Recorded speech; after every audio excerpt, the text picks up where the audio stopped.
Meanwhile, as we go back to Florida, where the origin of all of this is, it's been a wild night. We've had strong winds, the highest wind gusts over 80 miles per hour. Let's bring in correspondent Brandy Campbell. Brandy, you live here. This is your backyard. Yeah. I want to know from you, what did it sound like last night to you? What did you feel like you were sleeping through? Well, I'll tell you, I got up a couple of times to look out the window because you could hear the wind just roaring. The building that I live in is surrounded by other buildings, so then you have that wind tunnel effect as well. Just looking down at the road, you can see just the rain just being pushed by the wind. So it was a noisy night. If you looked outside, you might have seen some sparks lighting up the sky, either transformers or the street lights as well. And then, of course, seeing the flooding that a lot of people were posting about on social media. So quite a disruptive night out here in the middle of the week in Miami. But as you can see, we're on Fort Lauderdale Beach right now, and it is windy, guys. We're actually under a high wind warning until 1 p.m. And that starts north of us, further north in Jupiter, Florida, going all the way down to the very northern part of the Florida Keys. So that's until 1 p.m. and we could get gusts up to 60 miles per hour. But talking to our weather presentation team, we're getting some constant wind speeds in the 20s. That's been recorded nearby, and some gusts in the lower 30s. But it is windy. You can see it by looking at the palm trees.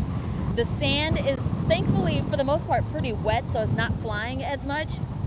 But earlier this morning when I got here, the sand was flying and the side of my car is covered in the sand. The roads also were covered. If you take a look at the seawalls, you can see how some of the sand has just been pushed to the seawalls as well, to the very top of them actually. And they had crews out trying to clear the road so traffic could get through without having to drive on the sand. I met a gentleman who said it kind of reminded him up north when they'd have the snowstorms, but instead this is sand that's covering the road. So they've been able to clear that. You can see we got a lot of traffic out here along Fort Lauderdale Beach. And so that's one impact we're seeing out here, guys. Outside of that, we do know there are a lot of power outages, about 121,000 of them in the state of Florida. Most of them south of us in Miami-Dade County. Schools are also out here in Broward County, so kids, they get to stay home, avoid this wind right now. And the other major impact, guys, if you take a look at the water, you can see it coming up closer to where we are, further up on the beach. King tide is approaching. It's going to peak just after 10 a.m., so we still have 2 more hours before we reach the peak of king tide, and the water is definitely coming up closer to the shore. So we're definitely still feeling the impacts from this storm that is thankfully offshore, but the wind, guys, it's still beating us up in that aspect for sure. Back to you. Brandy, incredible when you showed us the amount of sand up against the wall there, showing how strong those winds are blowing through.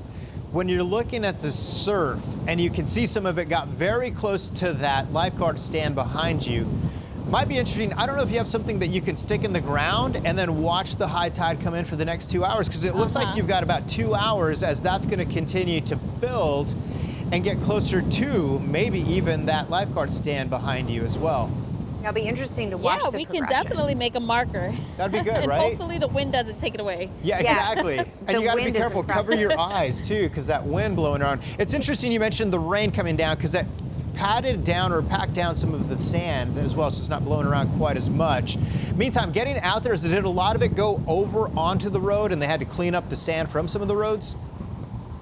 Oh yeah, most definitely. I would say they probably stopped about 30 minutes ago, but on this main road, when I got here this morning, it was covered in sand, covered in it, and actually accumulated, I would say like inches in some areas. Wow. So the crews, they came out and they brought the sand right back out onto the beach. So yeah, you don't want to lose that sand. That's precious. Be busy Precious. Exactly.